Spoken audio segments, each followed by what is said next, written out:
आप देख रहे हैं लाइव इंडिया हर पल। नमस्कार, आप देख रहे हैं लाइव इंडिया हर पल। मैं हूं आपके साथ रेखा मिश्रा। सावन का महीना भगवान भोलेनाथ का दिन होता है और भगवान भोलेनाथ के भक्त भारत में ही नहीं बल्कि पूरे विश्व में फैले हुए हैं। और ऐसे में अगर हम भारत की बात करें तो भारत में सावन में एक अलग ही नज़ारा नजर आता है। और ऐसे में अगर हम सावन की बात करें तो सावन में भगवान शिव के भक्त जो हैं ना केवल उनकी विधि विधान के साथ पूजा करते हैं बल्कि भगवान भोलेनाथ के 12 ज्योतिर्लिंग जो हैं उनकी भी अपनी एक अलग ही महत्ता है। आज हम आपको विस्तार पूर्वक भगवान भोलेनाथ के 12 ज्योतिर्लिंगों के बारे में बताएंगे और साथ ही उनके महत्व, किस जगह पर भगवान भोलेनाथ के ये 12 ज्योतिर्लिंग है और क्या है उनकी पीछे की कहानी, विस्तार पूर्वक बताएंगे। चूंकि सावन का महीना है और सावन के महीने में भगवान भोलेनाथ के 12 ज्योतिर्लिंगों की बात ना हो तो बेमानी होगी। दरअसल भगवान शिव के अनूठे प्रतीक हैं ज्योतिर्लिंग। ज्योति का अर्थ है प्रकाश और लिंग का अर्थ है चिन्ह। ज्योतिर्लिंग का अर्थ है भगवान शिव का कांतिमय चिन्ह। एक बार भगवान शिव और भगवान विष्णु में इस बात पर वाद विवाद हो गया कि सृष्टि का सर्वोच्च रचयिता कौन है। इस विवाद को समाप्त करने के लिए भगवान शिव ने एक विशाल प्रकाश स्तंभ का रूप धारण किया और भगवान विष्णु से कहा कि इस स्तंभ का अंतिम छोर ढूंढे।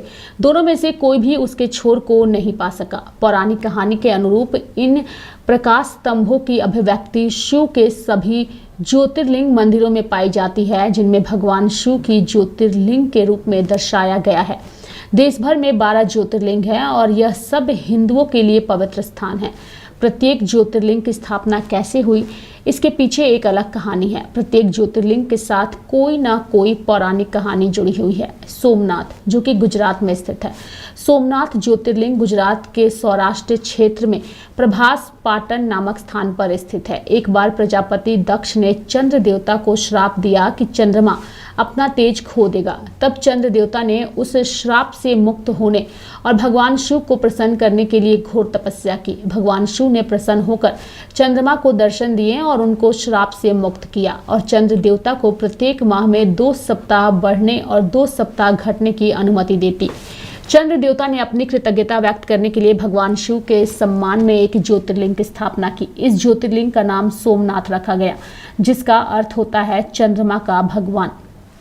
मल्लिकार्जुन आंध्र प्रदेश में स्थित है, यानी कि मल्लिकार्जुन ज्योतिर्लिंग आंध्र प्रदेश के श्री सेलम नामक स्थान पर स्थित है। एक बार की बात है कि भगवान कार्तिकेय अपने पिता भगवान शिव और माता पार्वती से नाराज हो गए, क्योंकि उन्हें लगा कि माता पिता ने उनके साथ न्यायोचित व्यवहार नहीं किया।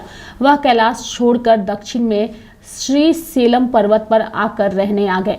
उनके पीछे पीछे उनके माता पिता भी वहीं आ गए और अपने पुत्र के निकट ही छद्म रूप में आदिवासियों संग रहने लगे। जब कार्तिकेय को इस बात का पता चला तो उसने अपने माता पिता की आराधना की और श्री सेलम में एक ज्योतिर्लिंग स्थापित किया।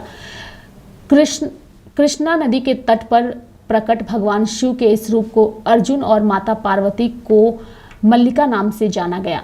इस प्रकार ज्योतिर्लिंग का नाम उन दोनों नामों से मिलकर मल्लिकार्जुन पड़ा। महाकालेश्वर, जो कि मध्य प्रदेश में है। महाकालेश्वर ज्योतिर्लिंग मध्य प्रदेश के ऐतिहासिक नगर उज्जैन में स्थित है। प्राचीन काल में उज्जैन के राजा चंद्रसेन थे, जो भगवान शिव के परम भक्त थे।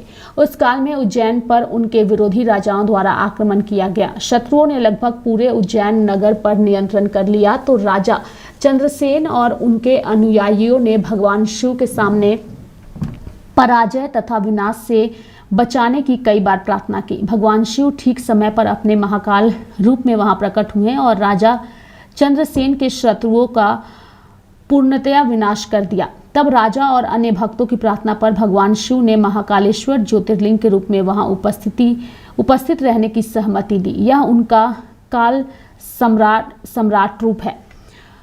ओंकारेश्वर, जो कि मध्य प्रदेश में स्थित है। ओंकारेश्वर ज्योतिर्लिंग मध्य प्रदेश में नर्मदा नदी के तट पर मंधाता नामक द्वीप पर स्थित है। इस द्वीप पर राजा मंधाता ने भगवान शिव का आशीर्वाद पाने के लिए घोर तपस्या की थी, इसलिए इसका नाम मंधाता पड़ा। उस समय भगवान शिव राजा के सम्मुख ज्योतिर्लिंग के रूप में प्रकट हुए। मंधाता द्वीप का आकार हिंदी के शब्द ओम के रूप में है, इसलिए इस ज्योतिर्लिंग का नाम ओंकारेश्वर पड़ा। यह ज्योतिर्लिंग ओंकार के भगवान रूप में प्रसिद्ध है। केदारनाथ जो कि उत्तराखंड में है, ये 5वां ज्योतिर्लिंग है। केदारनाथ ज्योतिर्लिंग हिमालय पर्वत की ऊंची चोटियों के बीच उत्तराखंड राज्य में स्थित है। महाभारत युद्ध के उपरांत पांडवों ने युद्ध में स्वयं द्वारा किए गए अनैतिक कार्यों के लिए भगवान शिव को प्रसन्न करके उनसे क्षमा मांगने के मनोरथ से तपस्या की, किंतु भगवान शिव ने सरलता से अपनी पहचान उनके सम्मुख प्रकट नहीं की, बल्कि भगवान शिव ने एक बैल का रूप धारण किया और उस क्षेत्र में भूमि के नीचे छुप गए। अंत में उन्होंने उस स्थान पर अपनी एक झलक दिखाई और उस स्थान पर पांडव भाइयों द्वारा एक शिवलिंग की स्थापना की गई।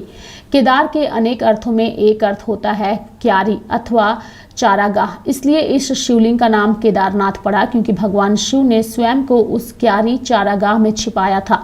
उन्हें भूमि का भगवान भी कहा जाता है। छठा ज्योतिर्लिंग है भीमाशंकर जो कि महाराष्ट्र में है। भीमाशंकर ज्योतिर्लिंग महाराष्ट्र राज्य के पुणे नगर के समीप भोरागिरी गांव में स्थापित है। भीमा रावण के भाई कुंभकर्ण, जिनका वध भगवान राम के हाथ हुआ था, का पुत्र था। अपने पिता की मृत्यु का बदला लेने के लिए भीमा ने ब्रह्मा जी को प्रसन्न करके उनसे अनेक शक्तिशाली वरदान प्राप्त कर लिए। तदुरांता यह असुर समूचे विश्व में तांडव मचाने लगा और इसी समय कामरूपेश्वर जो भगवान शिव के अनन्य भक्त थे, एक शिवलिंग की पूजा में लीन थे। जब असुर भीमा ने उस लिंग को नष्ट करने का प्रयास किया तो उस लिंग से भगवान शिव स्वयं प्रकट होकर भीमा को भस्म कर दिया। तब देवताओं और ऋषि मुनियों ने भगवान शिव से उसी स्थान पर ज्योतिर्लिंग के रूप में प्रकट रहने की विनती की। उस स्थान पर उन्होंने भीमा को पराजित किया था और इस प्रकार वह स्थान भीमाशंकर के नाम से प्रसिद्ध है। विश्वनाथ यानी कि जो 7वां ज्योतिर्लिंग है वह उत्तर प्रदेश में है और विश्वनाथ के नाम से प्रचलित है। दरअसल विश्वनाथ ज्योतिर्लिंग उत्तर प्रदेश के काशी नगर में स्थित है।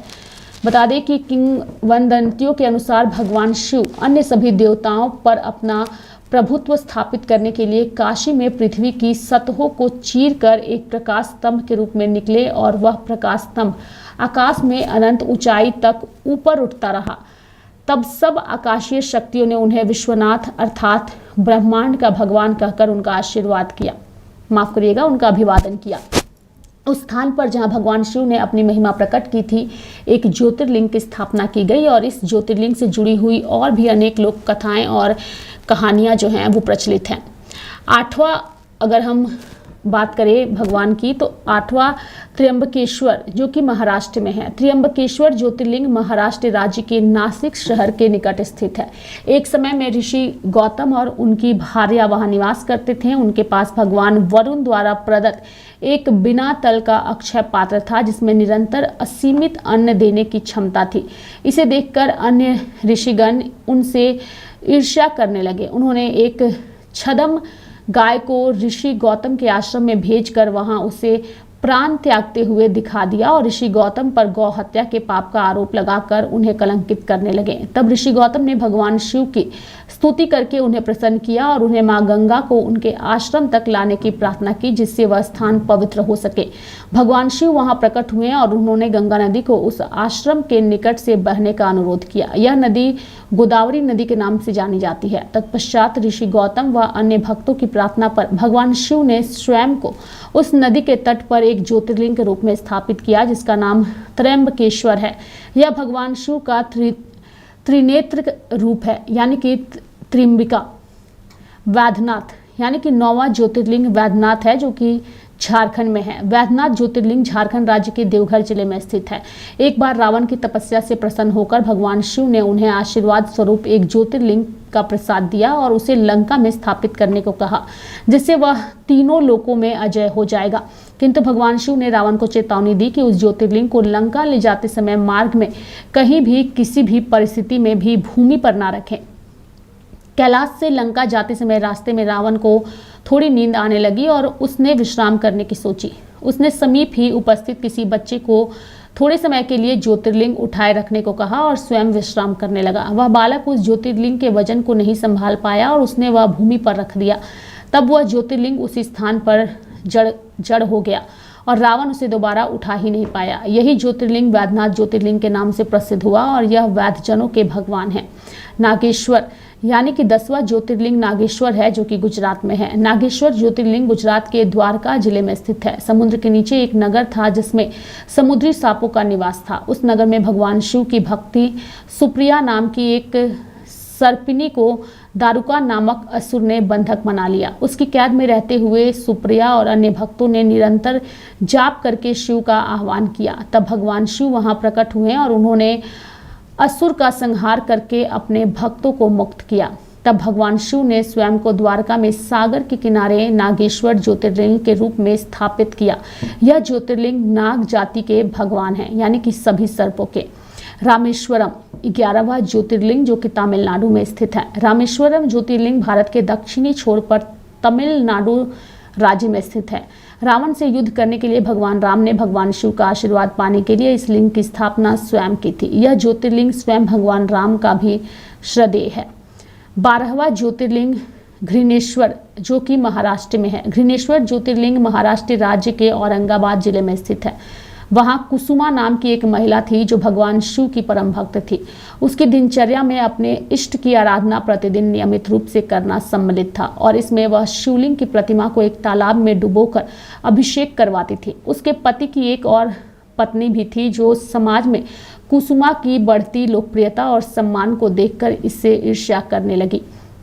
इस द्वेष के वशीभूत होकर क्रोध में उसने कुसुमा के इकलौते पुत्र को मार दिया। अपने पुत्र की हत्या का समाचार सुनकर कुसुमा बहुत व्यथित और उदास हो गई, किंतु उसने फिर भी भगवान शिव की पूजा करना जारी रखा। उसके स्थित प्रज्ञ भक्ति को देखकर भगवान शिव बहुत प्रसन्न हुए और जैसे ही कुसुमा ने उस दिन शिवलिंग को तालाब के जल में डुबोया, उसका पुत्र जीवित हो उठा। तब भगवान शिव ने कुसुमा और अन्य ग्रामवासियों को साक्षात दर्शन दिए। कुसुमा द्वारा अनेक बार प्रार्थना करने पर भगवान शिव वहां ज्योतिर्लिंग रूप में स्थापित हुए, जिसे घृणेश्वर के नाम से जाना जाता है, जिसका अर्थ है करुणा के भगवान।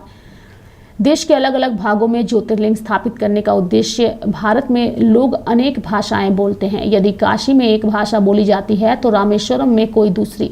प्राचीन समय में लोगों को रामेश्वरम की यात्रा करने को कहा जाता था और वहां से उन्हें तीर्थ यात्रा के लिए काशी धाम जाकर पवित्र गंगा में स्नान करना होता था। तत्पश्चात उन्हें वहां से गंगा जल लेकर काशी से रामेश्वरम वापस आकर उस जल से ज्योतिर्लिंग का अभिषेक करना होता था।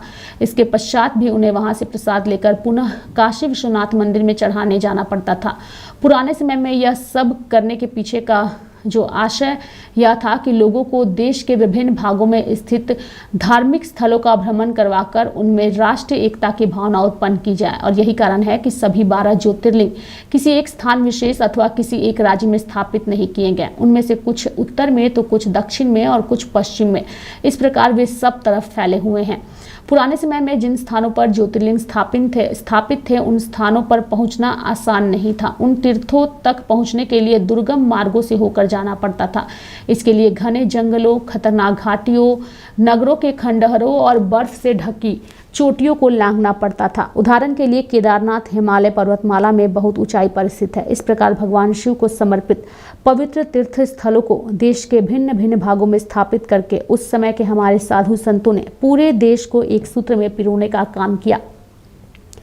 अब ज्योतिर्लिंग तीर्थ यात्रा की अगर हम बात करें तो ज्योतिर्लिंग के महत्व और उनमें से प्रत्येक ज्योतिर्लिंग से जुड़ी कहानी के विषय में लोगों को जानकारी और होनी भी चाहिए। चूँकि सावन का महीना है और सावन के महीने में लोगों को यह जानना बेहद ज़रूरी है कि जो 12 ज्योतिर्लिंग है उन 12 ज्योतिर्लिंग का क्या महत्व है और साथ ही सावन में भगवान शिव का क्या महत्व है। चूँकि भगवान शिव का ये महीना होता है सावन, और सावन में लोग भगवान शिव को प्रसन्न करने के लिए कई सारे चीज़ें करते हैं, चाहे वो अपने घरों में रुद्राभिषेक कराने की का काम हो, या फिर मंदिरों में रुद्राभिषेक कराने का काम हो, या फिर भगवान भोले के रंग में रंगना हो। देवघर के श्रावणी मेले की बात करें तो देवघर में सावन के महीने के साथ ही श्रावणी मेले का उत्साह जो है वो भी देखने को मिल रहा है। और इसलिए आज हमने आपको विस्तार पूर्वक भगवान भोलेनाथ के 12 ज्योतिर्लिंगों के बारे में बताया। आगे भी हम आपको भगवान शिव के ज्योतिर्लिंगों के बारे में विस्तार पूर्वक बताएंगे, लेकिन सबसे बड़ी बात यह है कि भगवान भोलेनाथ के भक्त हमारे देश में कई सारे हैं और सावन का महीना भगवान शिव को समर्पित है, और इसलिए आज हर तरफ सावन के महीने में भगवान भोलेनाथ की गूंज सुनाई दे रही है। मेरे साथ फिलहाल अभी के लिए इस खबर में इतना ही। आप देखते रहिए लाइव इंडिया हर पल। नमस्कार।